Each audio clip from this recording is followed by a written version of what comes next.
अनन्य प्रेम की प्राप्ति के लिए अब हम साधन बताते हैं। बाबा कह रहे पहले अपने इष्ट देव की बाह्य मूर्ति सेवा विराजमान करनी चाहिए, या नाम सेवा विराजमान करनी चाहिए, और उस बाह्य सेवा को साक्षात समझ करके करना चाहिए। साक्षात समझकर, साक्षात विराजमान है ऐसा भाव।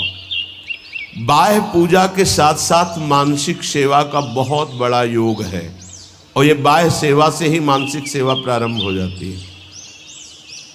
सेवा तभी पूर्ण होती है जब आप पहले उसका चिंतन करेंगे। चिंतन नहीं करेंगे तो सेवा पूर्ण नहीं होगी, वास्तविक सेवा सही नहीं हो पाएगी।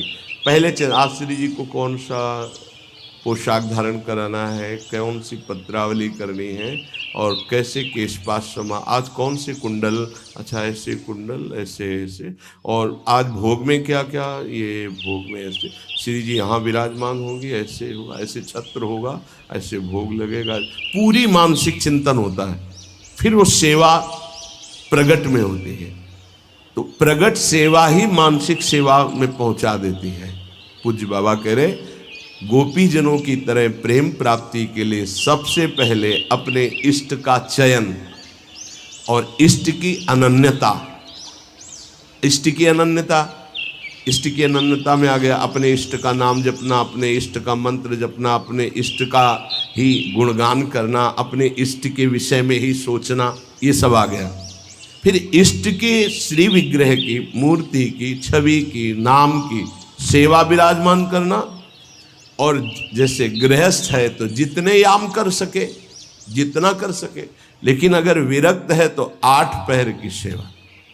हमारे पास और कोई काम नहीं, हमारी जिम्मेवारी है 8 पहर की सेवा।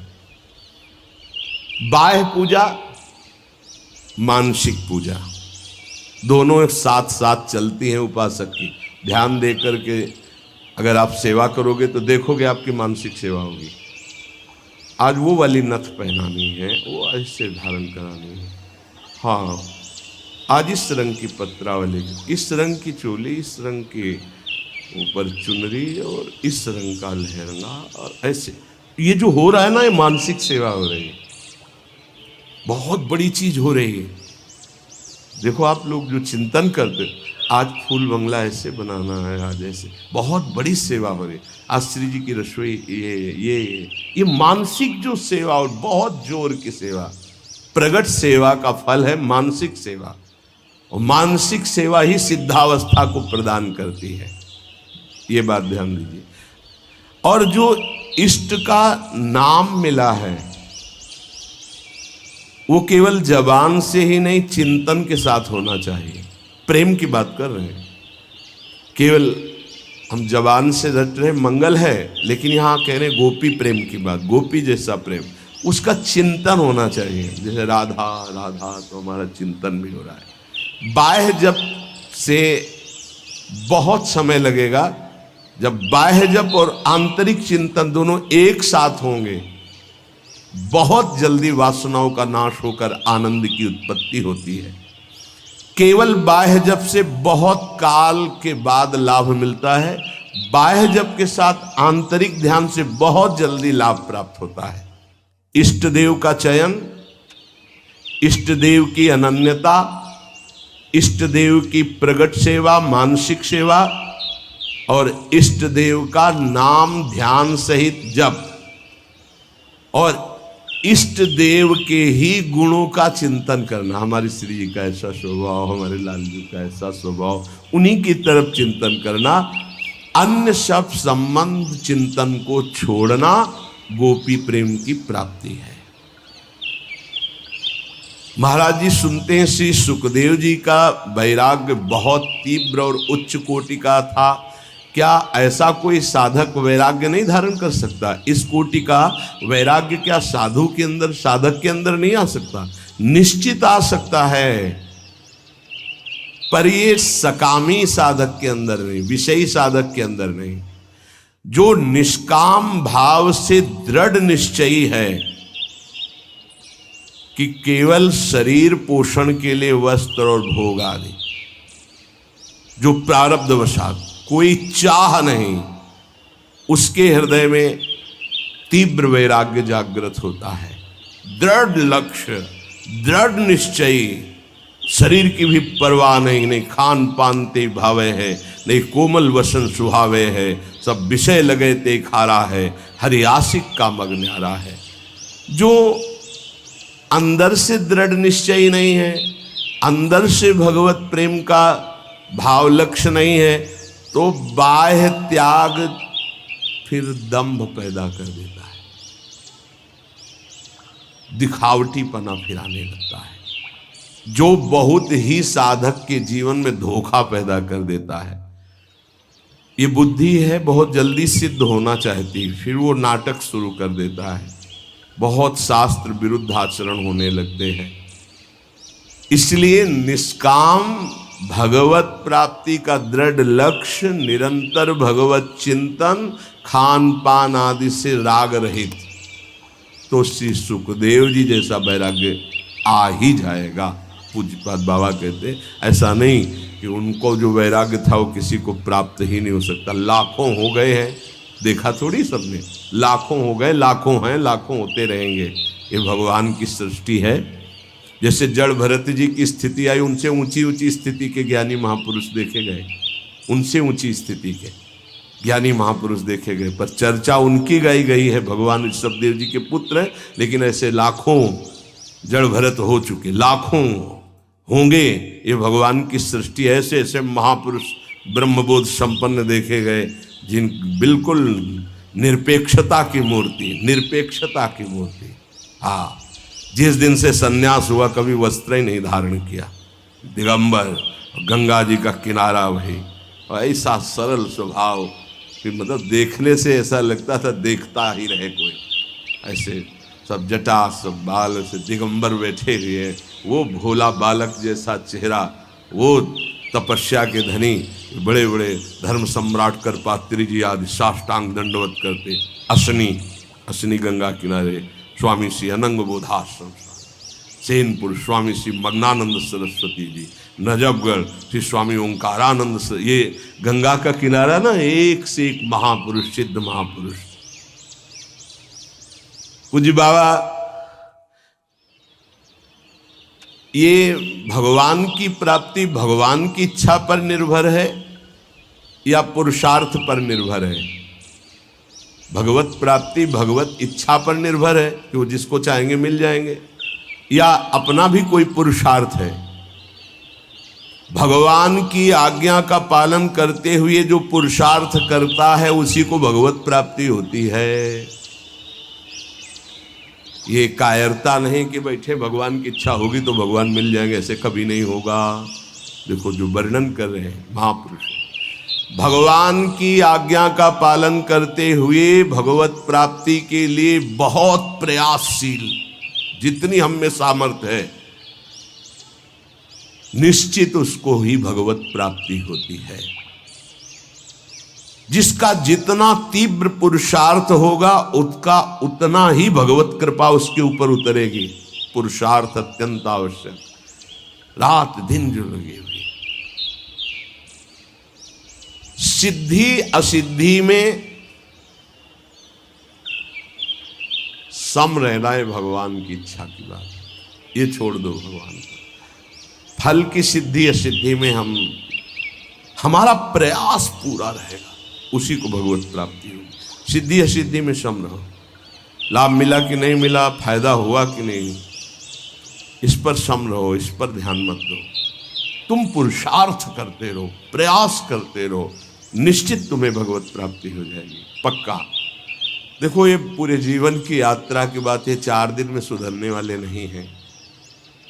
विश्वास हमारी बात पर करना, ये कोई छोटे मोटे शत्रु नहीं है, नहीं तो तुम्हारी साधना फिर ढीली हो जाएगी कि 2 साल हो गए, अभी तो हम काम विजयी नहीं हुए, क्रोध विजयी नहीं हुए, अभी हम लोभ विजयी नहीं हुए, मोह विजयी। छोड़ो ये सब बात, तुम भजन का पुरुषार्थ करो, जैसी स्थिति है वैसे शांत रहो, शांति से ये नष्ट हो जाएंगे। निरंतर भगवान के स्मरण में लगे रहो। भक्तों की ये मान्यता फल पर होती है कि भगवान जैसा चाहे, लेकिन पुरुषार्थ पर नहीं।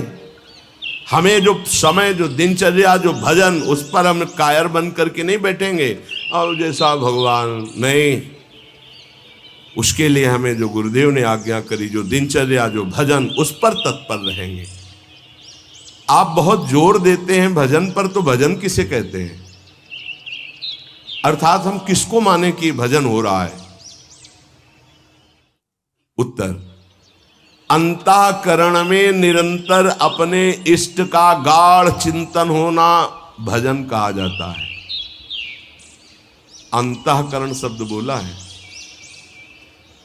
यहां से गाढ़ चिंतन होना, निरंतर भजन कहते हैं। जिसे भगवदाकार वृत्ति, उसे भजन कहते हैं। दूसरा भजन का अर्थ है सेव्य को सुख पहुंचाना, सेवा। भज धातु सेवायाम। उपासक दो ये बातें पकड़े रहता है, उसे भजनानंदी कहते हैं। अंतःकरण से अपने इष्ट का गाढ़ चिंतन, वो रूप का हो, नाम का हो, मंत्र का हो, और शरीर से प्रकट सेवा में प्रतिपल लगे रहना, ये दो वृत्ति जिसके अंदर है वो भजनानंदी है। सेवा में चाहे वो गृहस्थी की सेवा हो, व्यापार हो, नौकरी हो, किसानी हो, या विरक्ति की सेवा में जो भी सेवाएं हैं, शरीर से प्रतिपल सेव्य को सुख पहुंचाने के लिए सेवा, और हृदय से प्रतिपल आराध्य देव का स्मरण, इसी का नाम भजन है। और यही भजन परमानंद प्रदान करता है, यही भजन महापुरुष बना देता है, यही सेव्य के समान कर देता है। प्रभु सेव्य है, प्रभु के समान कर, ब्रह्मविद ब्रह्मयु भवति। तो भजन क्यों करना चाहिए? अपना कमाते हैं, खाते हैं, जी रहे हैं, क्यों भजन करें? भजन इसलिए करना चाहिए कि हम अवगुणी हैं जन्म जन्मांतर से, अवगुण छोड़ने के लिए। हमारे अंदर बड़ी नीच वासनाएं हैं, उन वासनाओं का नाश करने के लिए। हम बड़े हीन विचार वाले हैं, उन विचारों का नाश करने के लिए। हमें हर तरफ से दुख ने घेर रखा है, उस दुख का नाश करने के लिए, जन्म मरण से छूटने के लिए ये हमें भजन करना है। हम जिसका भजन करते हैं उसके सारे सद्गुण हमारे अंदर आ जाते हैं। अतः हमें नाशवान वस्तु व्यक्ति का भजन नहीं करना, अविनाशी का भजन करना है। वो है श्री भगवान। भजन करने से सबसे बड़े भगवान है तो सबसे बड़ा बन जाता है। ये दीनहीन विचार, ये दुख, ये दुविधा, ये संशय, दरिद्रता, जन्म मरण, ये सब कूड़ा करकट खत्म हो जाता है। इसलिए भजन करना अत्यंत आवश्यक है। भजन करना अत्यंत आवश्यक है। इससे विशेष लाभ क्या होता है? भजन से विशेष लाभ ये होता है कि जहां से हम बिछुरे थे वहीं हम पहुंच जाते हैं। कहां से बिछुरे हैं? प्रभु से। ममैवांशो, कितना गलत हो गया है। भगवान ऐसा लगता है कोई और है, और संसार लगता है ये मेरे, और वो के ममैवांशो, वो मेरे पिता है, मेरे स्वामी, मेरे प्रीतम, मेरे सब कुछ, और उनको मैं भूल गया। ये बात जानने के लिए जब हम भजन करते हैं तो हमारे हृदय में आ जाता है कि हमारे प्रभु है। फिर जो सुख प्राप्त होता है वो कभी किसी लोक और भोग में नहीं प्राप्त होता। प्रेम स्वरूप हमारे इष्ट हैं तो हमारा प्रेम स्वरूप जागृत हो जाता है। भजन का लाभ है भगवान से बिछुड़े थे भगवान से मिल जाना। अगर भजन ना करे तो, पहले कहा भजन क्यों करना चाहिए, अब कह रहे हैं अगर भजन ना करे तो, अगर भजन नहीं करोगे तो विषय फंसा लेंगे, काम क्रोध लोभ मोह मद, और तुम्हारी दुर्गति कर देंगे। ये क्षण भंगुर विषयों का चिंतन होगा, क्षण भंगुर विषयों का भोग होगा, तो तुम्हें एक क्षण भी सुख का अनुभव नहीं होगा, दुख ही दुख तुम्हें घेर लेगा। अतः निरंतर भजन करने के लिए इसीलिए कहा जाता है कि कोई विषय चिंतन न बने, कोई विषय क्रिया ना हो, कोई विषय हमें दुख में फंसा ना पावे। सबसे बड़ा लाभ निरंतर भजन है। भजन करने का अधिकारी कौन है? बहुत बड़े ज्ञानी प्रश्नकर्ता श्री अखंडानंद सरस्वती जी। भजन करने का अधिकारी कौन है बाबा? सब भजन करने के अधिकारी, सबका अधिकार है भजन करने।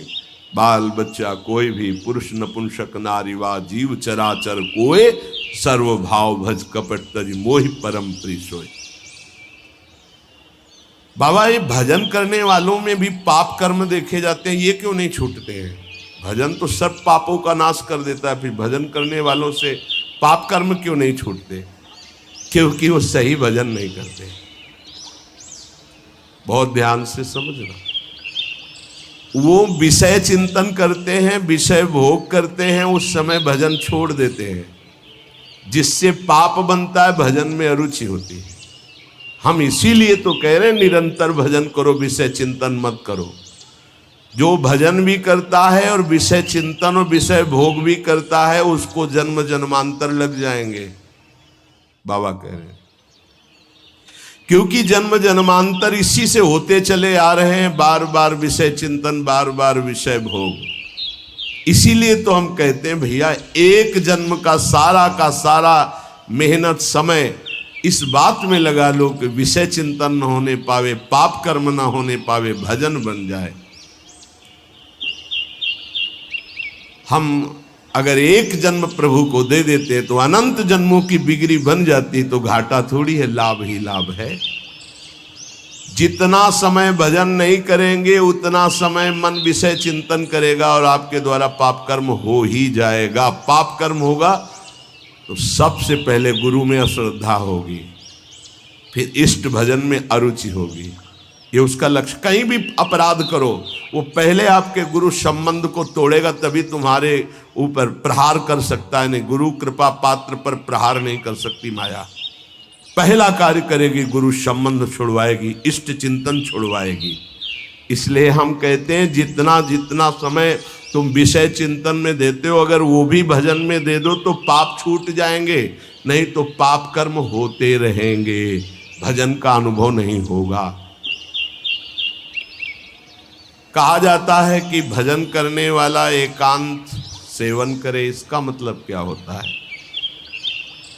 क्योंकि हम जब वृत्ति को एक ईश्वर में, प्रभु में लगाना चाहते हैं, तो यदि हम ज्यादा भजन विरोधी व्यक्तियों का संग करेंगे, व्यवहार करेंगे, खान पान करेंगे, तो हमारी वृत्ति भजन में नहीं लगेगी। हमारा खान पान, हमारा व्यवहार एकांतिक होना चाहिए। कैसा एकांतिक? हम 501 ही प्रभु का नाम जपने वाले पा रहे हैं तो हम अकेले पा रहे हैं, ऐसा समझ लो। और 2 व्यक्ति हैं, एक विषयी है, प्रपंची है, तो मान लो हमारा भारी कुसंग हो रहा है। हम 500 में भी एक हैं और वहाँ एक में भी हम भारी प्रपंच में फंसे हुए हैं। ये एकांतिक भाषा को समझ लीजिए। हम इतने लोग बैठे हैं इस समय, सब एकांत है। बोलो किसके मन में क्या चल रहा है? एक प्रभु की चर्चा सुन रहे तो हम सब का मन एक ही है। एकांत का मतलब होता है अपने इष्ट के अनुरागियों का ही संग करना, अपने इष्ट में ही प्रीति हो ऐसा खान पान व्यवहार करना। इष्ट विरोधी वृत्ति, इष्ट विरोधी व्यक्ति, इष्ट विरोधी व्यवहार, इसका त्यागी सदैव एकांतिक ही माना जाता है। एकांत में कमरे में पड़ा है, इष्ट विरोधी चिंतन कर रहा है, प्रपंची। एक केवल साथ चल रहा है, वो इष्ट विरोधी व्यवहारी है, प्रपंच। 1000 लोग एक साथ बैठे हुए हैं इष्ट के अनुकूल, वो एक माना जाएगा। वैसे मुख्य बात भजन करने वालों को क्या नहीं करना चाहिए? तो मुख्य बात है प्रवृत्ति में रहने वाले लोगों का संग नहीं करना चाहिए। प्रवृत्ति विषय भोगों में। पूज्य स्वामी जी ने पूछा भजन करने वाले को मुख्य सावधानी क्या रखनी चाहिए? तो बोले मुख्य सावधानी है कि प्रवृत्ति में रहने वालों का संग नहीं करना चाहिए भजनानंदी को। क्यों? एक प्रवृत्ति देखी मैथुन धर्म की सौभरी जी ने, तो 50 ब्याह किए। तब उन्होंने श्लोक लिखा, संगम त्यजेत मिथुन व्रतिनाम मुमुक्षु सर्वात्मना न विसजेत बहिरिंद्रियाणि। अय मुमुक्षु, संसार से मुक्त होने वाले साधक, ये जो मैथुन प्रवृत्ति में युक्त जन है, इनका संग भूल के भी मत करना। उनमें परमाणु है ऐसे, वो तुम्हारे को विचलित कर देंगे, तुम्हारे भजन को छीन लेंगे, तुम्हारा भजन का मार्ग अवरुद्ध हो जाएगा। संगम त्यजेत मिथुन वृत्ति नाम, यही बाबा ने बताया। भजन करने वालों को विशेष त्याग की बात क्या है, क्या ऐसा है जो उनको बिल्कुल नहीं करना चाहिए? तो बोले जो प्रवृत्ति में, संसार के भोगों में है, निवृत्ति मार्ग के उपासक, भगवत प्राप्ति के मार्ग के उपासक, उनका संग नहीं करना, उनके साथ चलना, उनसे संभाषण करना। ऐसा अगर भगवत चर्चा जनित प्रश्न है, आप उत्तर देने की क्षमता रखते हैं, इसके बाद राग नहीं करेंगे। क्षमता का मतलब समझते हो? जैसे हम आपसे संभाषण किया, अब आपकी याद नहीं आनी चाहिए संभाषण हटने के बाद। अगर आपकी छवि आई हमारे दिमाग में, आपका चिंतन हुआ, तो इसका मतलब आप अभी अधिकारी नहीं हैं। लाखों से संभाषण हो, लेकिन सब में राधा वल्लभ लाल की ही स्मृति रहे। राधा वल्लभ लाल एकांतिक में ध्यान में रहने चाहिए, एक भी छवि बाहरी नहीं आनी चाहिए, तब वो अधिकार प्राप्त होता है समाज सेवा का उपासक को। अधिकाधिक भजन में प्रवृत्ति करने वाले को ऐसे संग का त्याग करना चाहिए। बहुत जोरदार का संग होता है प्रपंच का। जैसे संत संग की महिमा है, ऐसे प्रवृत्ति मार्ग के संग की भी महिमा है। सीधे प्रवृत्ति में उतार देते, सीधे प्रवृत्ति में। बहुत सावधान, बहुत सावधान। ये महापुरुष जन ऐसे नहीं बोल रहे, बहुत सावधान। प्रवृत्ति मार्ग के जनों का संग करना सबसे ज्यादा त्याज्य विषय भजन करने वालों को है, ये ध्यान रखें। बहुत तरह से फंसाव हो जाते, बहुत तरह से जलना पड़ता है, जलना पड़ता है। महसूस होता है कि हमने गलत किया, जो हमने स्वीकार किया वो गलत किया, महसूस होता है। पर एक बार स्वीकृति हो गई तो कुछ भी हो, इनका बेड़ा पार होना चाहिए। जिद्दी स्वभाव संतों का होता है, पर महसूस होता है। जब तक वैराग्य की प्रबल भूख न जागृत हो जाए और जब तक भगवत प्राप्ति का दृढ़ लक्ष्य न हो जाए, तब तक संग नहीं करना चाहिए। नहीं, रंग जो है वही चढ़ेगा जैसा हम करते हैं। महाराज सकाम भक्ति सुनते हैं और निष्काम भक्ति सुनते हैं, तो इसका क्या मतलब है? सकाम भक्ति और निष्काम भक्ति का अंतर क्या है? जो केवल प्रभु को चाहता है उसे निष्काम भक्त कहते हैं, और जो प्रभु से चाहता है उसे सकाम भक्त कहते हैं। सीधी भाषा में बाबा ने, जो केवल प्रभु को चाहता है वो निष्काम भक्त है, जो प्रभु से चाहता है वो सकाम भक्त है, जो केवल गुरुदेव को चाहता है वो निष्काम भक्त है, जो गुरुदेव से चाहता है अपनी अनुकूलता, अपने लिए, वो सकामता और निष्कामता में है। ये प्रभु से संबंध सिर्फ प्रभु चाहिए, प्रभु का वैभव, प्रभु से कुछ नहीं, सिर्फ प्रभु से प्रभु चाहिए। आप चाहिए, आप गुरुदेव से सिर्फ गुरुदेव चाहिए। आप अपने स्वरूप में स्थित हैं, आप अपने स्वरूप का बोध करा दीजिए। जो हम आपकी शरण में हुए हैं, हम आप में तदात्म हो जाएं, बस आपसे और कुछ नहीं चाहिए। केवल प्रभु से कोई चाहना, प्रभु से प्यार ना होना सकामियों का लक्षण है। प्रभु से कुछ न चाहना, केवल प्रभु से प्यार करना, ये निष्कामियों का लक्षण है।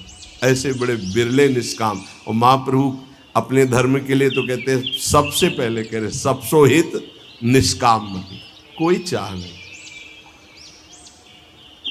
सुना है कि परा भक्ति और ज्ञान में कुछ अंतर रहता है या नहीं? आपका क्या विचार है? क्योंकि पराभक्ति और ज्ञान दोनों अलग अलग हैं, पर है क्या? तो हम तो नारायण स्वामी के विचार को ही स्वीकार करते हैं। पूज्य बाबा कह रहे हैं पराभक्ति और ज्ञान में तनिको नाही भेद, नारायण मुख्य प्रेम है, कहें संत अरु वेद। जब पराभक्ति को उपासक प्राप्त होता है तो उसमें शुद्ध ब्रह्म बोध भी रहता है और भगवत प्रेम भी रहता है। ये बड़े आश्चर्य की बात है। गीता जी में तो संकेत रूप में बोध को ही प्रधान कहा। ब्रह्मभूता प्रसन्नात्मा न शोचति न कांक्षति, समा सर्वेषु भूतेषु मद भक्तिम लभते पराम। मेरी पराभक्ति का परम लाभ क्या हुआ कि ब्रह्मभूत हो गया। और बाबा नारायण स्वामी के दोहे से कह रहे कि पराभक्ति में एक चमत्कार विशेष ये होता है कि उसे ब्रह्मबोध भी हो जाता है, आत्मस्वरूप का बोध भी, और भगवत प्रेम भी हो जाता है। पराभक्ति और ज्ञान में तनको नाही भेद, इतना है कि इसमें मुख्य प्रेम भगवदाकार भी रहता, स्वरूप बोध भी हो जाता है, जो पराभक्ति को प्राप्त हो जाता है। भगवत प्राप्ति के अनेक मार्ग हैं। एक पुरुष के द्वारा कई मार्गों में नहीं चला जा सकता, इसलिए साधक एक मार्ग का चयन कर ले और अपने गुरु प्रदत्त भजन भक्ति का विस्तार करे, आगे बढ़ाता चला जाए। इतना जरूर ध्यान में रहे कि भक्ति में विषय सुख नहीं है। अगर विषय सुख की आकांक्षा करेगा तो भक्ति अंतर्ध्यान हो जाएगी। ऐसा मान ले कि हमारे भाग्य में नहीं है, मान लो ना, और बड़े भाग्य हैं, कोई भाग्यहीन थोड़ी हो। ये जो विषय सुख है ये तो पापियों को भी प्राप्त है। सुत दारा धन लक्ष्मी पापियों के घर होए, संत समागम हरि कथा तुलसी दुर्लभ। तुम्हारा दुर्भाग्य नहीं है, तुम उससे हंसने के लिए तैयार हो रहे हो, उसके साथ खेलने के लिए तैयार हो रहे हो जो बड़े बड़े मुनियों के भी ध्यान में नहीं आते। तुम्हारे भाग्य से नहीं है। ध्यान मुनि मन ध्यान धरत, थोड़ा अपने लक्ष्य की तरफ। और जब निकस कुंज ठाढ़े भय और भुजा परस्परंस, जब इनको तुम देखोगे तब कैसा होगा? आनंद समुद्र प्रिया प्रीतम। उपासक विषय सुख भक्ति में बहुत बाधक है। जिसको भक्ति की सिद्धि करनी है, प्रेम प्राप्त करना है, तो विषय सुख से बचना चाहिए। मन में लागी चटपटी कब निरखूं घनश्याम, तो नारायण भूल्यो सभी खान पान विश्राम। ये दोहा एक संत भगवान थे, गंगा के किनारे मिले थे, ये बार बार कहते थे, जो बड़ी मस्ती में गाते थे। मन में लागी चटपटी कब निरखूं घनश्याम, नारायण भूल्यो सभी खान पान विश्राम। विषय सुख भक्ति में ब्रह्मादि के भोग सब विषम लागता ही, नारायण ब्रज चंद की लगन लगी है जाही। जब विषय सुख का सेवन साधक करने लगता है तो प्रभु का चिंतन छूटने लगता है, प्रभु में सुख नहीं लगता है। ये सबसे बड़ी कमी की बात। अगर आपको भजन करते प्रभु में सुख नहीं लग रहा तो आप कहीं विषय सुख ले रहे हैं। ध्यान दीजिए, जब प्रभु के चिंतन करते करते आपके आंसू निकलने लगे, रोमांच होने लगे, अब सुख आया है। इसलिए कुछ समय तक ये झूठे विषय सुख से बचो। कुछ अच्छा नहीं लगता। सच्ची भगवान वो सब संयोग प्रदान करते हैं, खान पान विश्राम सब, कुछ अच्छा नहीं लगता। जो मन प्रभु के चरणारविंद का आशिक हो जाते हो, कुछ अच्छा नहीं, कोई उसे अच्छा ही नहीं लगता। सच्ची मानिए, कुछ अच्छा नहीं लगता। सब कुछ है और कुछ अच्छा नहीं लगता। क्यों?